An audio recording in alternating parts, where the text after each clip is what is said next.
talking.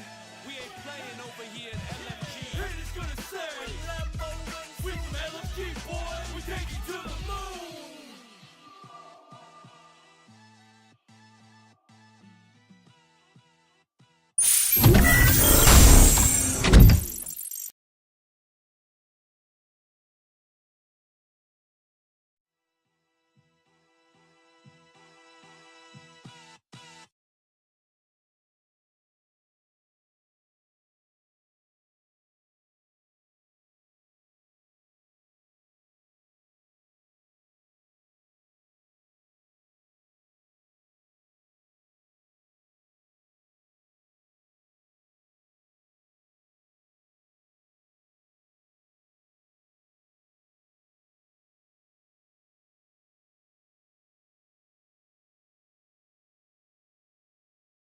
Two.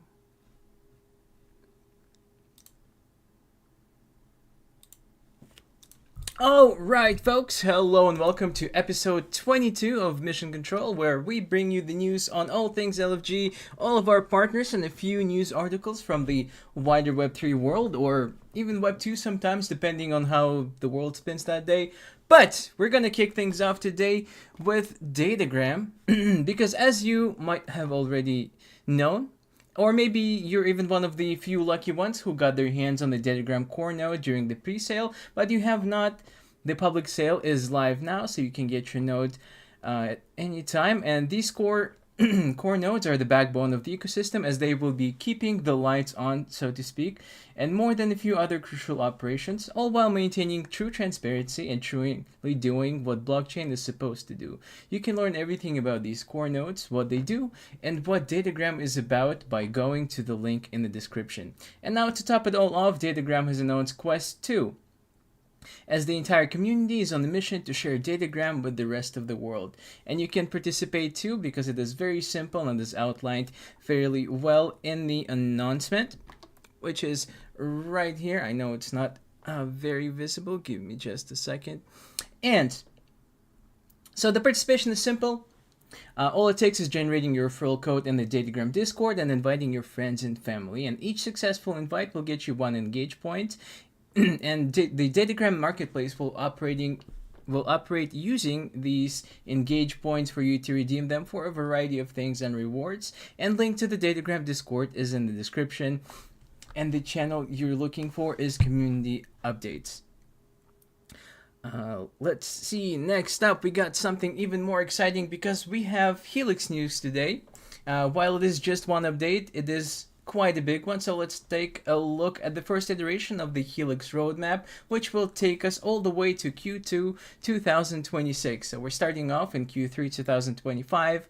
It has already concluded. The node sale was launched along with the token generation event, and the public node claim campaign has been completed. And Q4 2025, just around the corner, is going to be high impact partnerships, meaning announcing high-impact KOLs and studio collaborations, along with the launch of the first Lix token utilities for governance and DAO Launchpad voting, and additionally onboarding the first wave of developers.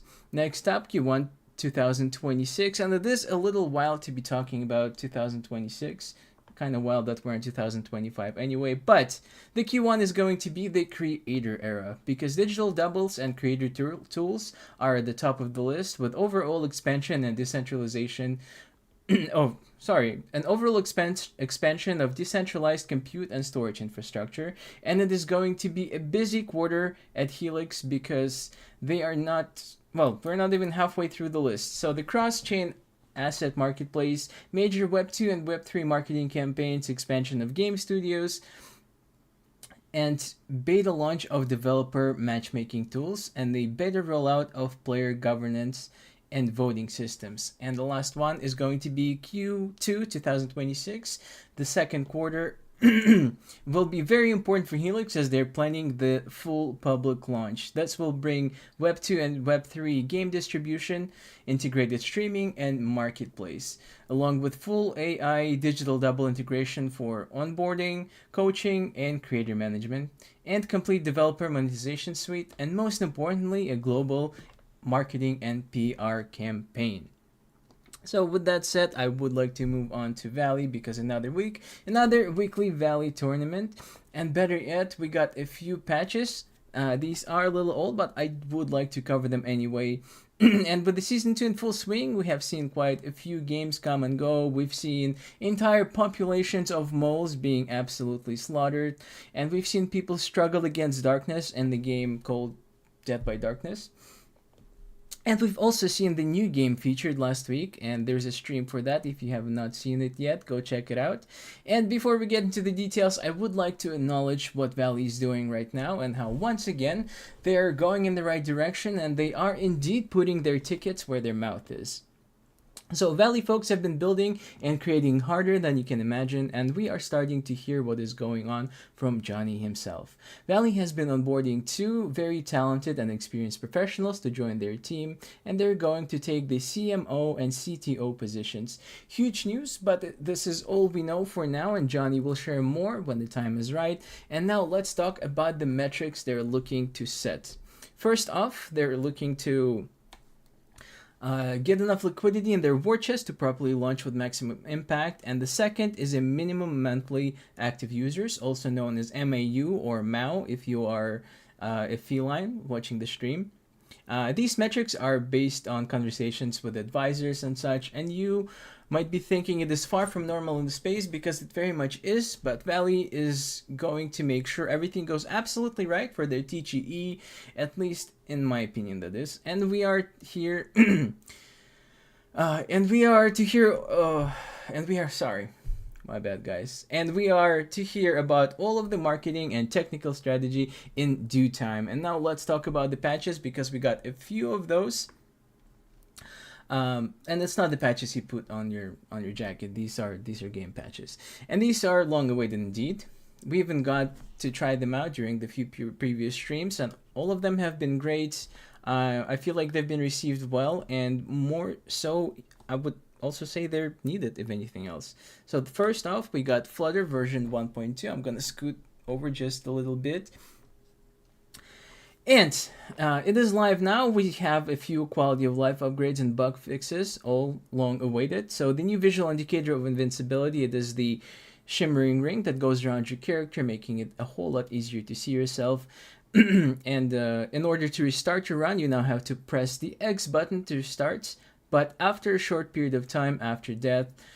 And they also updated the enemy behavior, and the beasts look very different now, and they do not behave in the same way. They don't swarm you, they give you a little more space, they're more intuitive to dodge. As for the bug fixes, so the bug where a power-up coin would spawn off screen and then disappear before you ever got to it, that's been patched out. And again, I've talked about this before and I hate talking about it again, but the sewer runs are no more because invincibility no longer prevents death by falling. And all of this had been tested publicly on the stream last Thursday or Thursday before that.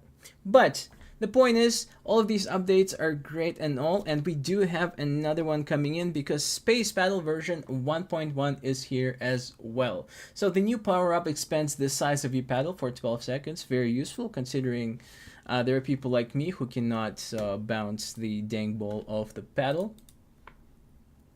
And removal of the multiplier that goes up based on score. Previously, +1 every 50 points, and this update improves the range of possible scores and makes the game more competitive. And this is exactly what we've seen so far. The distribution of scores in the leaderboard is incredibly even.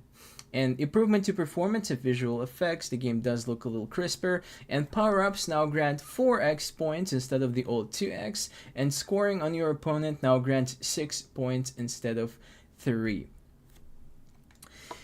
And before we move on to talking about the new title, and show off a preview of the game itself, because we do have a little bit of that. We also have heard and seen Alien Influencer dating back to Hackathon, where Valley was beginning to work on the title, and tonight's leak is brought to us by, believe it or not, missiles.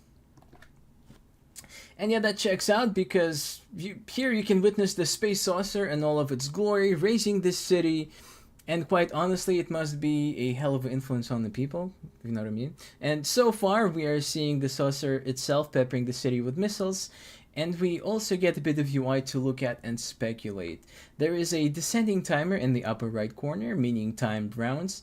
Whether it would be possible to extend the timer, we do not know just yet, but there is also a score counter and another bit of UI right above it. It is a blue bar with ineligible writing on it, and what seems to be two clouds. Maybe it is weather, maybe it is not. What any of this means, I do not know, but I am very much looking forward to finding out. And back to the newest Valley title. So this is a Brickoid. That is a brick break game where the paddle, and you have to deal with all of these nasty blocks that hang above you, and I bet they think they are better than you just because, again, they are above you.